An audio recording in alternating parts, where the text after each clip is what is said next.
আমি আরেকটা কথা বলতে চাই, খালেদা জিয়া অসুস্থ, তাকে বিদেশে পাঠাও, আল্লাদের আর শেষ নাই। কোন দেশে সাজাপ্রাপ্ত আসামিকে মানে চিকিৎসার জন্য বিদেশে পাঠায় বলতে পারেন? কোন দেশে পাঠায়? এখন উনি সেজে গুজে মেকআপ নিয়ে একেবারে বুড়ুটুরু একে হাসপাতালে যান, আর এদিকে তার ডাক্তাররা আবার রিপোর্ট দেয় খুবই খারাপ অবস্থা, মানে একটা নাকি যায়। তাকে আমরা অনেক অনেক রাজার হালেই তো রেখেছি। এখন সে এবারকে বাংলাদেশের সব থেকে বেশি দামি যে হাসপাতাল, সেখানে চিকিৎসা নিচ্ছে। তার লিভার নাকি পচে শেষ। তো লিভার সাধারণত পচলে মানুষ কি বলে সেটা আমি মুগ্ধ বলতে চাই না। কি খেলে তাড়াতাড়ি লিভার পচে সেটা তো সবাই জানেন। আর রোজই শুনি এই মরে এই যায়। তো বয়স তো 80-র উপরে, তো মৃত সময় হয়ে গেছে, তার মধ্যে অসুস্থ। তো এখানে এত কান্নাকাটি করতে লাভ নাই। খালেদা জিয়াকে যে কারাগার থেকে বাসায় থাকতে দিচ্ছে, চিকিৎসা করতেছি, এটাই কি বেশি না? आए मेरे जान प्यारे दमान आंखों की तारा आसमान की चांद मेरे जान पाकिस्तान। এ হলো খালেদা জিয়ার কথা। খালেদা জিয়া তিনি নাকি পরীক্ষা দিয়েছিলেন, ম্যাট্রিক পরীক্ষা, তাতে পাশ করেছিলেন অঙ্ক আর উর্দুতে।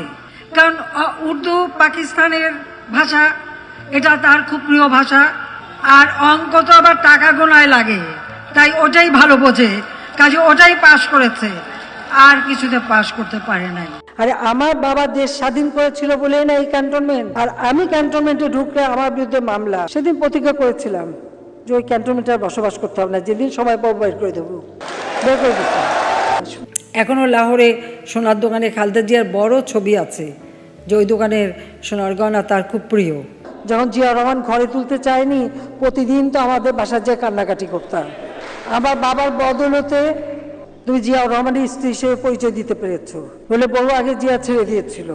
জিয়াউর রহমান ছিল matric pass, Khaleda Zia matric fail, আর তার ছেলে কয়েকবার বিভিন্ন স্কুল থেকে এক্সপেল হয়ে শেষে শোনা যায় কোন এক অখ্যাত জায়গা থেকে নাকি একটা সার্টিফিকেট জোগাড় করেছে। আর একজন কুলাঙ্গার বানিয়ে রেখে গেছে জিয়াউর রহমান, সে এখন লন্ডনে বসে আছে। আর খালেদা জিয়া, তারেক জিয়ার চালাবেলারা অ্যাম্বুলেন্সের মধ্যে অন্তঃসত্ত্বা মহিলাকে তারা আক্রমণ করে। তাহলে কি ইসরায়েলের জারজ সন্তান কিনা সেটাই আমার জিজ্ঞাসা। জিয়ার আবার নতুন গার্লফ্রেন্ডও ছিল, তাকেও সরিয়ে দেওয়া হয়েছিল, এবং তার সংসারটা রক্ষা করে দিয়েছিল আমার বাবা। তখন তো মোড়া আমাদের বাসায় যে মোড়া পেতে বসে থাকতো।